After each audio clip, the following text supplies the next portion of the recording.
Um ato de amor, coragem, solidariedade. Quem doa órgãos, doa vida. Hoje, mais de 60 mil pessoas estão na lista de espera por um órgão. Então, o transplante é um procedimento que salva a vida. Uma nova chance, a oportunidade de reescrever a própria história. A possibilidade de viver de milhares de pessoas depende do transplante de órgãos. E nesse assunto, o Brasil é referência mundial. O Sistema Único de Saúde tem o maior programa público de transplante do mundo.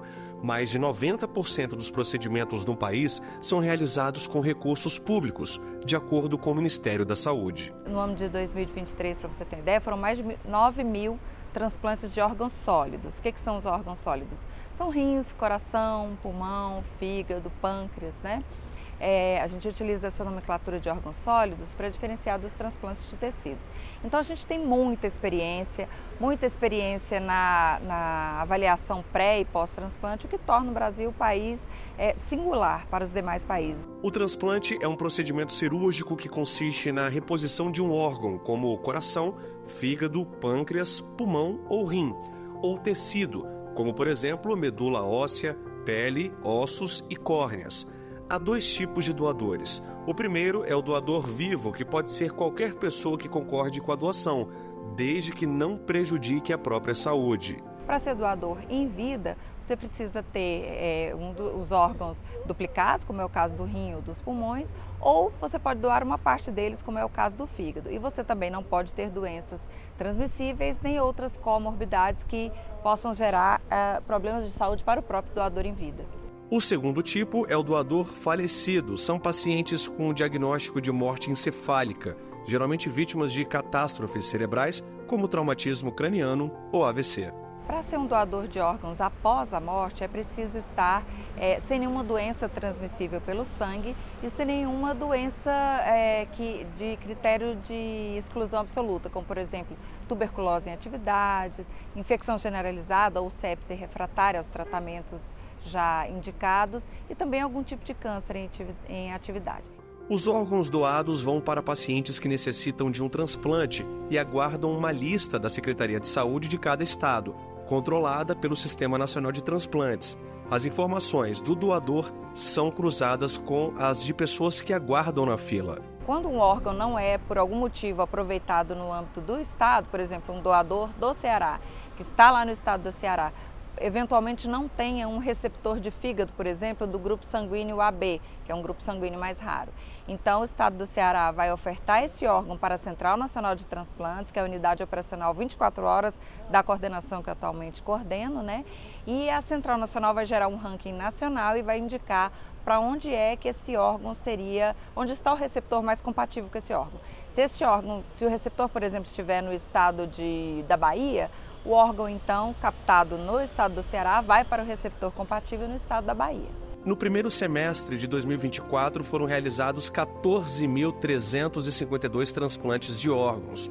No mesmo período de 2023, foram menos de 14 mil procedimentos, o que mostra um avanço no país, mas precisa melhorar.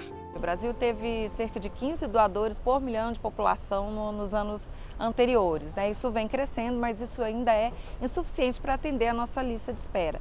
No Brasil, a cada 14 pessoas que manifestam o desejo em doar órgãos, apenas 4 conseguem. E esse é um dos grandes desafios. Segundo o Instituto de Pesquisa Econômica Aplicada, IPEA, praticamente metade das famílias não autoriza a doação de órgãos de um parente falecido. Os motivos são diversos: medo, falta de confiança no sistema de saúde, mitos e convicções religiosas. Também conversamos com a doutora Ilka Boim, médica cirurgiã e membro do Conselho Consultivo da Associação Brasileira de Transplante de Órgãos. Ela explica que no país, metade das pessoas que estão na fila do transplante não é contemplada. Conscientize sua família, converse com ela. Momentos de dor não é para ter essa conversa. Momentos de alegria para ter essa conversa. É quando celebramos a vida que devemos pensar no futuro.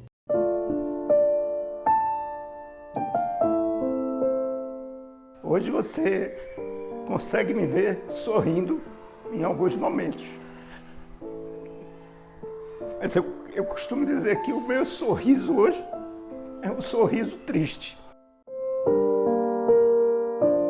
Agosto de 2013. Rafaela, filha de Henrique e Luciana, sofreu um acidente grave de carro no Canadá. Ela estava com o marido e a filha, a pequena Clara, de 2 anos. Rafaela morreu no local e Clara chegou a ser levada para o hospital, mas teve morte encefálica. O marido foi o único sobrevivente. O telefone tocou, uma pessoa falando, chorando, desesperada, e eu não conseguia entender o que era. E essa ligação se repetiu, caía a ligação e voltava, até que o nosso filho entrou no quarto e falou assim: mãe, a Fernanda, é uma amiga, nos ligou, lá do Canadá, nos ligou para dizer que aconteceu um acidente com a Rafaela e com a Clara. Nós ficamos chocados, tentamos conseguir mais informação, não conseguimos. E aí, finalmente, por volta das 7 horas, elas nos ligaram dizendo que o acidente tinha sido muito grave e que eles estavam pedindo para a gente ir lá para o Canadá. Rafaela era nutricionista e foi morar no Canadá para fazer mestrado. Voltaria ao Brasil no mês seguinte. Ainda no aeroporto, Luciano e o marido receberam a notícia de que Rafa não havia resistido ao acidente e a confirmação da morte encefálica da Clarinha. Ao chegar no hospital, onde a menina estava internada, uma pergunta que Luciana nunca vai esquecer. A Clarinha era doadora de órgãos? Essa foi a pergunta. A família precisa autorizar, caso vocês julguem que ela era doadora de órgãos. É óbvio que ninguém consegue decidir isso, olha, ela é doadora, ponto. Ninguém consegue dar essa resposta. A primeira resposta é não. Vamos esperar. Nós estamos chegando de uma longa viagem, de uma longa, eu diria, dramática viagem. Não temos condição nenhuma de responder isso agora. Da dor à solidariedade, a família autorizou Clarinha a doar 2 rins e 2 córneas.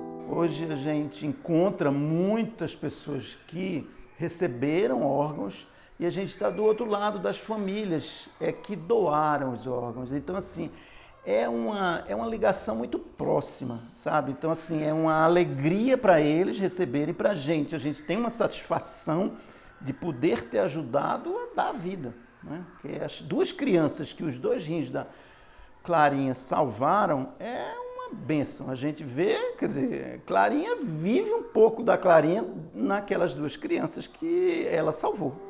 10 anos depois, a família retornou ao local do acidente. A morte trágica de Rafa e Clara motivou uma campanha na província canadense sobre responsabilidade no trânsito e doação de órgãos. Havia 5 anos que não era feito o procedimento na região.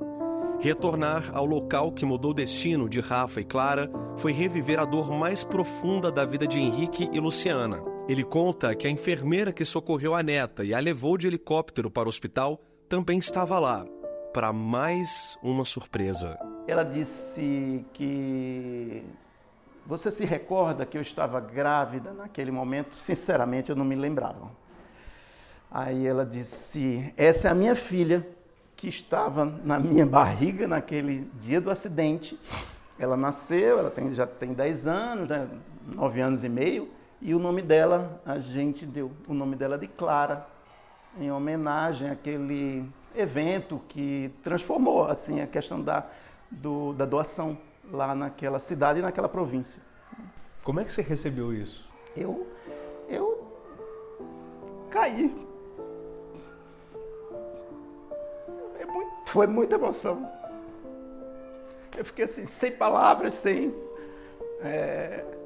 quase que eu não respiro, sabe assim. Foi muita emoção. Rafaela tinha um sonho, acolher crianças em situação de vulnerabilidade. Sonho que foi realizado pelos pais. Nasceu o Instituto Doando Vida, que recebe crianças da comunidade Santa Luzia, no Distrito Federal. A saudade vai ficar a vida inteira, tá? Não vai embora nunca. Essa dor que a gente traz lágrima nos olhos quando fala delas, mas é uma lágrima de reconhecimento, que essa obra é delas, né?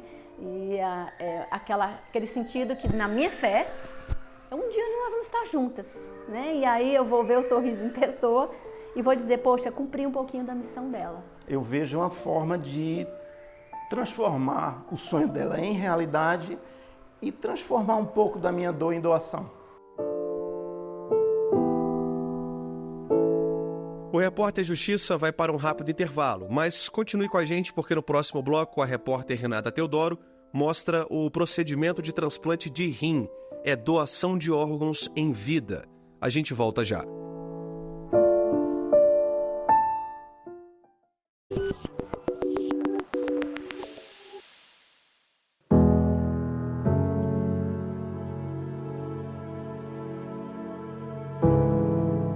Uma esperança, um ato heróico, um gesto extraordinário de solidariedade e amor ao próximo. A doação de órgãos em vida, dentro de um círculo familiar, transcende questões de saúde e transforma o sonho em realidade. A gente tinha uma fé muito grande de que ele poderia ser chamado através da fila mesmo de transplante normal, né? Através de um cadáver, né? Que eles chamam, né? O rim de um cadáver, o enxerto. E realmente não teve essa possibilidade de alguém doar para ele por essa esperança de ter esse rim através da fila normal. Mas como veio a pandemia, teve essa situação que a gente vê que a fila não estava andando muito, aí a gente foi atrás de ver alternativas, né? E foi quando a gente conheceu essa possibilidade de, poxa, alguém em vida pode doar o rim para ele, né? Os irmãos Mateus e Priscila, filhos do casal Luiz e Francineide, compartilharam com a nossa equipe um pouco da espera pela cirurgia dos pais no Hospital Universitário de Brasília. Estamos aqui com nossa mamãe, Fran, doadora do rim, para o nosso papai Luizão aí. Ambos vão para a sala de cirurgia, né? Minha mãe primeiramente, né? E depois o papai para receber o tão sonhado rim. Um abraço, pessoal! O patriarca da família foi diagnosticado anos atrás com uma doença rara, a lecitina colesterol aciltransferase, mais conhecida como LCAT, que acarretou numa insuficiência renal, tornando urgente a necessidade de um transplante. Foi quando a esposa decidiu ser a doadora em vida do marido. A gente está tendo hoje uma doação interviva, não relacionado, que é da esposa para o marido. Então, esse é aquele tipo de doação que a gente tem a liberação do Ministério Público, né? Porque a gente, justamente para não configurar ali uma venda, tráfico de órgãos, então é tudo muito sério. E aí, após essa liberação judicial, é o que a gente pode fazer. E previamente a gente tem todo um ambulatório aqui de pré-transplante, que a gente faz o preparo, tanto do paciente doador cadáver ou vivo. Sobre a importância do dia de hoje, os irmãos me contam que a ansiedade toma conta das emoções. Isso porque o tio já havia falecido por conta da mesma doença do pai. E esse medo tomou conta da família durante os anos de diálise, tratamento artificial que substitui as funções dos rins. Isso gerou um pouco de medo, né? Tanto no nosso pai quanto na gente também.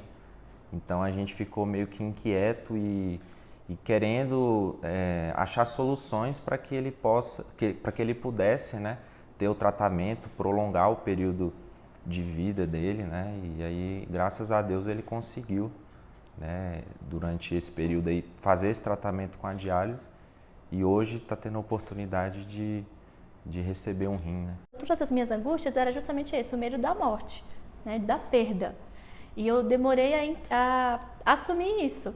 Porque sempre com essa fé, essa questão de estar sempre em oração, buscando e assim, da gente não demonstrar essa fraqueza, né, espiritual, né, de estar sempre naquela fé, acreditar na providência divina, pensar de ter medo parecia uma fraqueza, né, mas eu cheguei a essa conclusão com a especialista.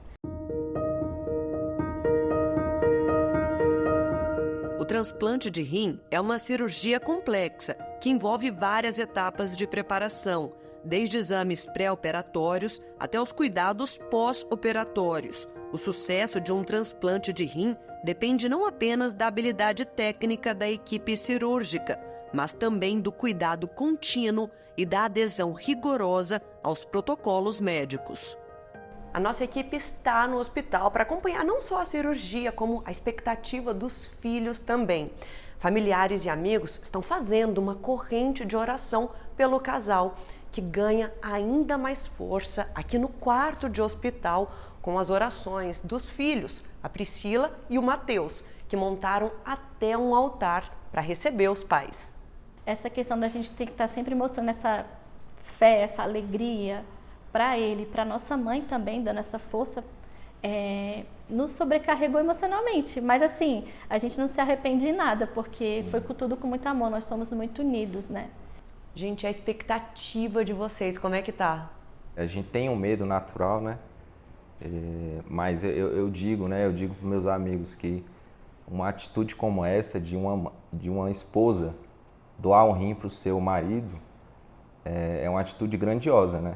Então, eu espero um dia que eu sou solteiro achar uma mulher como a minha mãe, sabe?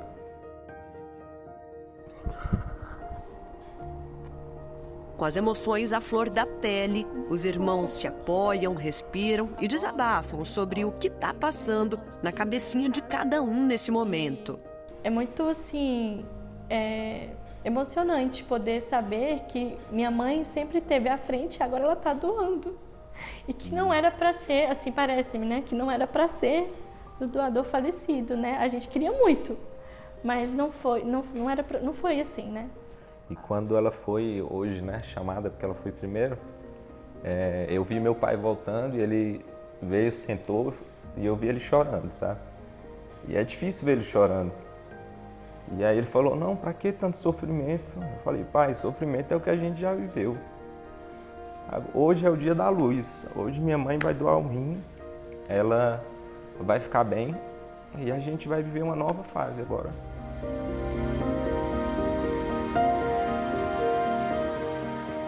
Na sala de cirurgia, os pais passam por procedimentos distintos. Assim que é feita a remoção do rim doador, o órgão é rapidamente preparado para o transplante. A cirurgia da Francineide durou 3 horas e logo ela teve alta. Já a cirurgia do Luiz foi um pouco mais demorada. Foram 5 horas e o paciente, como de costume, precisa ir para a unidade de terapia intensiva.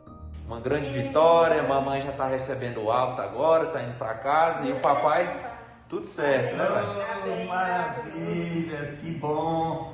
A minha princesa já está retornando para casa. Aê, beijo! Toda maravilhosa, olha que coisa mais linda.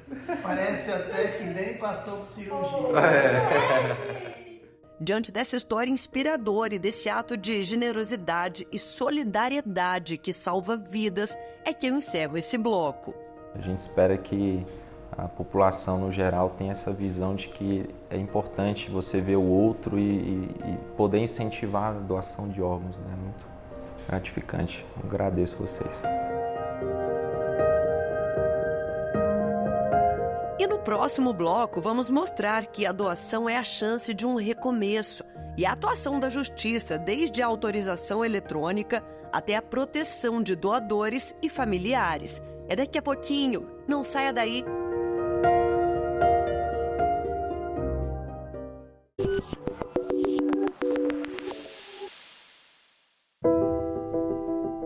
Uma vida marcada pela esperança de um recomeço. Diagnosticada com a doença de Chagas, Elaine adquiriu insuficiência cardíaca em estágio 4, quando os sintomas ocorrem mesmo em repouso e a expectativa de vida do paciente é reduzida.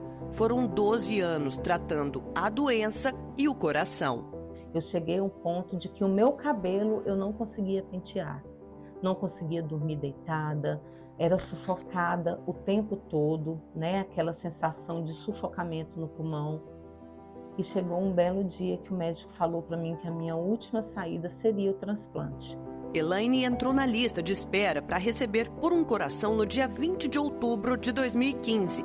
2 dias depois, foi internada por complicações da doença. Uma semana depois, uma surpresa. O coração que ela tanto esperava apareceu. E os sentimentos de alívio e gratidão tomaram conta. Uma sensação de que estão te tirando da forca, sabe? E era realmente isso, estavam me tirando da forca. Quem? A família que disse sim para a doação de órgãos. E naquele dia eu transplantei, no dia 27 de outubro de 2015.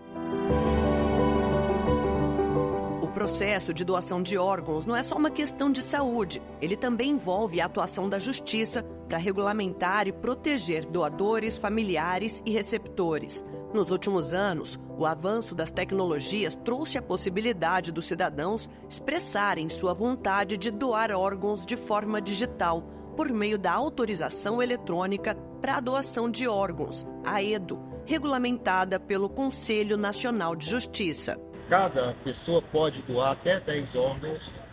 Isso significa salvar 10 vidas, melhorar a qualidade de vida, possibilitar a permanência de muitas pessoas com suas famílias e também contribuir para que possamos adiantar a nossa compreensão de solidariedade, a compreensão de dignidade e de uma postura de uma visão coletiva. Na prática, a AEDO é uma ferramenta de acessibilidade e cidadania que conecta o cidadão aos sistemas de saúde e justiça em favor da solidariedade. A parceria entre o CNJ e o Colégio Notarial do Brasil foi fortalecida recentemente com uma campanha realizada em um shopping de Brasília. É importante que todos os cidadãos brasileiros maiores de 18 anos possam se sensibilizar com a importância da autorização de doação de órgãos. Maurício marcou presença, registrou sua vontade de doar seus órgãos e ficou com a sensação de dever cumprido. Seria mais uma obrigação de todo mundo. Você saber que a hora que você não estiver mais na Terra, você poder favorecer alguém, ter órgãos para doar, para a pessoa continuar a vida. Gael também teve sua vida transformada depois de receber o transplante de um rim. Ele nasceu com uma doença genética que afetou sua capacidade renal.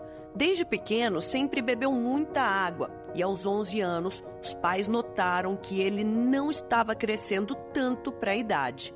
Vivia em fadiga o tempo todo, então qualquer coisa cansava ele e a gente não sabia por quê. Eu pensava que ele era preguiçoso, até a gente descobrir a doença. Falei, você está com preguiça, você não quer estudar, fica inventando desculpa que está cansado, Então, depois que você descobre que o filme volta, A família optou pelo transplante em vida e decidiu que a mãe seria a doadora do Gael. A cirurgia seria realizada em São Paulo, mas uma ligação feita por um profissional do Sistema Único de Saúde mudou os planos de todos. A gente já estava em São Paulo já, porque você tem que chegar uns 10 dias antes para fazer exames e tal. E aí o SUS ligou pra gente. No dia 22. No dia 22, num domingo.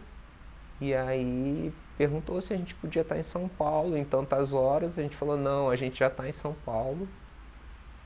E apareceu um doador morto, uma criança que seria o ideal, uma criança de 9 anos, então era um rim que ia crescer junto com ele, não seria um rim que nem o meu de 53 anos ou da minha esposa de 43 anos para colocar nele, Eu tinha um alívio da minha mãe, que ela não ia ter que passar por nada, mas eu também estava com medo, porque, assim, eu não fiquei sem comer até a hora do transplante e sem beber também, nada. Eu ia ter 2 operados. Difícil. Mas foi um alívio. Porque eu ia ter a minha esposa, E na realidade, quando a gente mexe no nosso organismo, a gente não sabe o que vai acontecer. Não sabe se vai se adaptar àquilo, Então é uma incerteza muito grande, Cirurgia feita, tudo correu melhor que combinado. Gael teve uma boa aceitação do rim doado e a vida mudou para melhor depois de todo o aperto que ele passou. Melhorou bastante coisa, porque assim, os aspectos de cansaço eu não sentia quase. Eu não sentia, por exemplo, cansaço, nos meus ossos. Antes eu me lembro que, na perna eu ficava muito cansado. E eu não me sentia mais depois. Em casa, Gael precisou se adaptar a hábitos que não tinha tanto costume, porque novas orientações alimentares surgiram pelo caminho. Todo mês ele passa por exames de sangue para fazer um controle da creatinina, que avalia e monitora a saúde dos rins e da medicação que toma todos os dias para se evitar a rejeição do órgão transplantado. Pode ter várias intercorrências, processos de rejeições, coisas desse tipo. Então, na realidade, hoje ele veio tudo bonitinho, tudo certinho, tudo... Então, vamos dizer, foi só sucesso até agora e que eu falo pra ele, tipo, vamos manter esse sucesso, né? Então, e o sucesso é tomar o remédio na hora certa, não pode faltar para não perder esse implante, para não voltar tudo de novo. Mesmo tão jovem, Gael é um exemplo do significado e da importância da doação de órgãos em casos de morte infantil, de um momento difícil, de uma perda precoce. Essa família que optou pela doação inspira pela força e pelo altruísmo. Se os pais não tivessem doado os órgãos para mim, minha mãe teria que passar por isso. Ou seja, eu acho muito importante, igual meu pai disse da relação do ente querido e essas coisas, eu acho que mesmo assim é bom, porque outra pessoa vai ter a chance de viver. Quando a gente perde um ente querido, é um momento de muita dor, mas eu acho que, tipo assim, né, vamos dizer, uma criança que os pais doaram os órgãos, já salvaram 2 e salvaram vários outros, porque doaram todos os órgãos. Tudo que poder tirar, pode tirar, os pais falaram. E assim, eu encerro o programa de hoje. E você, já está seguindo a gente no Instagram? Anota aí, @Rádio e TV Justiça. No YouTube, o canal é o mesmo. E se quiser entrar em contato com a nossa produção, o e-mail é o repórterjustiça@stf.jus.br. Até a próxima!